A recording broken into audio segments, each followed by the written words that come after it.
A Supercopa do Brasil de Futebol, ou Supertaça do Brasil, é uma competição esportiva brasileira disputada entre o campeão da Copa do Brasil e o campeão do Campeonato Brasileiro, sempre disputada no ano seguinte ao das conquistas dos respectivos títulos, em formato que se assemelha aos das Supercopas existentes em vários países da Europa. Sua primeira edição aconteceu em 1990 e foi disputada em jogos de ida e volta, e na ocasião os finalistas foram o campeão brasileiro de 1989, o Vasco, e o campeão da Copa do Brasil de 89, o Grêmio, com o título ficando com o tricolor gaúcho.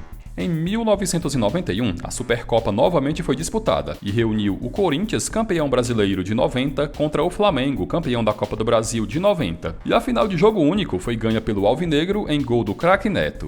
Pelo desinteresse tanto do público quanto midiático na época, a Supercopa do Brasil já em 92, que reuniria na final o Criciúma, campeão da Copa do Brasil de 91, contra o São Paulo, campeão brasileiro de 91, acabou paralisada, ficando quase 30 anos sem ser disputada. Em fevereiro de 2019, a CBF, de forma oficial, resgatou a disputa da Supercopa, sendo ela a primeira competição da entidade a estrear no calendário da temporada. Nas últimas duas temporadas, o Flamengo disputou a competição como vencedor do Campeonato Brasileiro, e em ambas as ocasiões o rubro-negro ficou com a taça, em 2020 sobre o Atlético Paranaense e em 2021 sobre o Palmeiras. Em 2021, o Atlético Mineiro fez a dobradinha e conquistou os títulos do Campeonato Brasileiro e da Copa do Brasil. E muito foi questionado se o Galo não teria direito de automaticamente ser declarado o campeão da Supercopa de 2022. Afinal, o clube acabou sendo o vencedor das duas competições no qual se ganha o direito de disputa.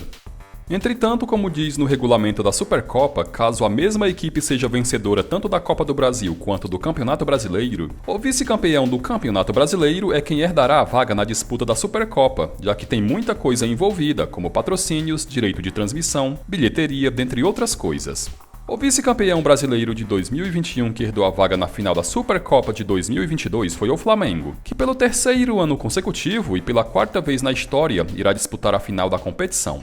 Em muitos países da Europa, isso acontece com frequência, de um mesmo clube fazer a dobradinha ao vencer a Liga e a Copa, e o vice-campeão da Liga ou até mesmo da Copa ir disputar a final da Supercopa de um determinado país. Pegando exemplos recentes nas 5 principais ligas do velho continente, vamos citar as vezes em que um clube que não venceu nenhuma das principais competições do país acabou jogando a Supercopa e faturando o título.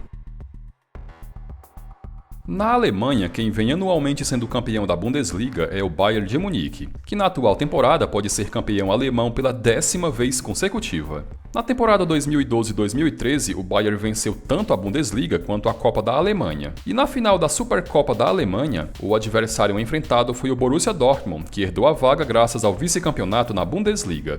A final de jogo único foi ganha pelo Borussia, que surpreendeu o time do recém-apossado Pep Guardiola ao vencer por 4-2.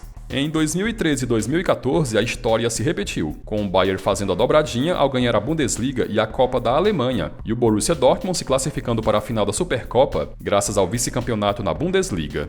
Novamente, o Borussia conquistou o título mesmo sem ter ganho a Copa ou a Liga, ao derrotar o Bayern por 2-0. E foi em 2019 a última vez que esse roteiro se repetiu, com o Bayern vencendo a Copa e a Liga, e o Borussia conquistando o título da Supercopa da Alemanha, mesmo sem ter ganho nenhuma das duas principais competições do país. O placar terminou 2-0 para os aurinegros. Na Itália, os casos mais recentes aconteceram nas temporadas 2016 e 2017, quando a Juventus fez a dobradinha e conquistou o título da Série A e da Copa da Itália. Entretanto, na Itália, a regra é diferente de outros países, como no Brasil, onde quem se classifica para a final da Supercopa é o vice-campeão da Liga, mas na Itália quem ganha o direito de disputa é o vice-campeão da Copa. Em 2016, a final da Supercopa da Itália colocou frente a frente a Juventus, que conquistou o título do Campeonato Italiano e da Copa da Itália, contra o Milan, que foi o vice na Copa da Itália. A final de jogo único disputada no Catar terminou empatada em 1-1 no tempo regulamentar, e após o empate persistir na prorrogação, a disputa de pênalti se fez necessária. Com o Milan convertendo 4 cobranças contra 3 da Juventus, o título foi para as mãos da equipe rubro-negra. Em 2017, novamente a Juventus arrastou as duas competições, e na Copa da Itália, a velha senhora conquistou o título sobre a Lazio. Na Supercopa, em uma final eletrizante com o gol do título sendo marcado nos acréscimos, a Lazio conquistou pela 5ª vez em sua história o título da competição.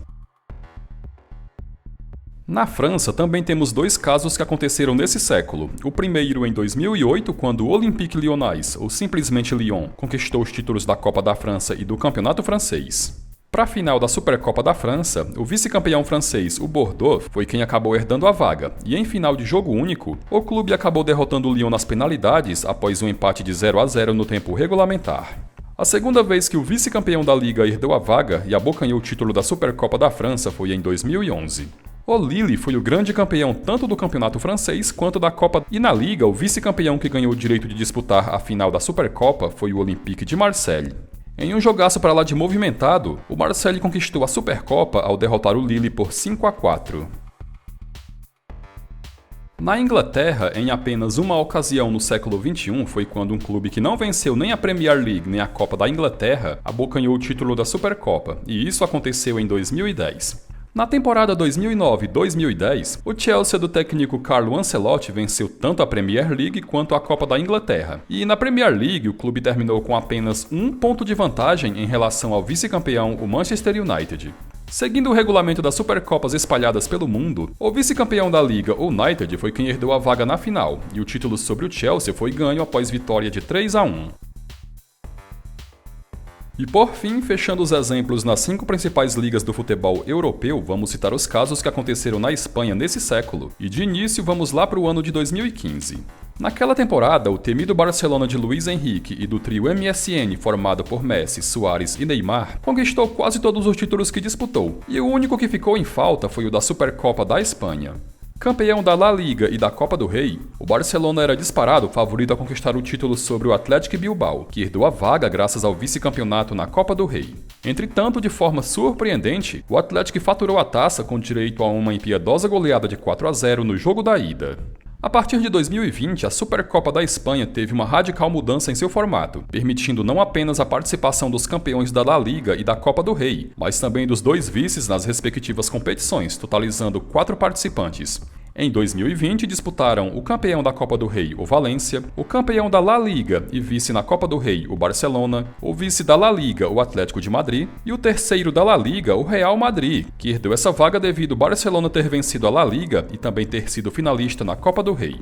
Curiosamente, nenhum dos dois campeões que fariam a final da Supercopa se classificaram para a decisão, já que os entre aspas intrusos Real e Atlético de Madrid levaram a melhor nas semifinais. Quem faturou o título foi o Real Madrid, após derrotar o Atlético por 4-1 nas penalidades. Em 2021, o sistema de disputa foi mantido e os participantes foram o campeão da La Liga, o Real Madrid, o vice, o Barcelona, o campeão da Copa do Rei, a Real Sociedad, e o vice da Copa do Rei, o Athletic Bilbao. Nas semifinais, o Athletic Bilbao eliminou o Real Madrid e o Barcelona despachou a Real Sociedad na disputa de pênaltis. Na decisão, o Bilbao faturou o título ao derrotar o Barcelona em jogo que só foi definido na prorrogação por 3-2. Bom galera, como deu pra ver, não será surpresa nenhuma se o Flamengo for campeão da Supercopa do Brasil, mesmo sem ter ganho nenhuma das competições no qual se obtém a vaga, já que isso é mais comum do que se possa imaginar em muitos países espalhados pelo mundo. Na sua opinião, qual será o placar e, consequentemente, quem será o campeão da Supercopa do Brasil disputada entre Atlético Mineiro e Flamengo? Não esqueça de curtir o vídeo e de deixar a sua opinião nos comentários.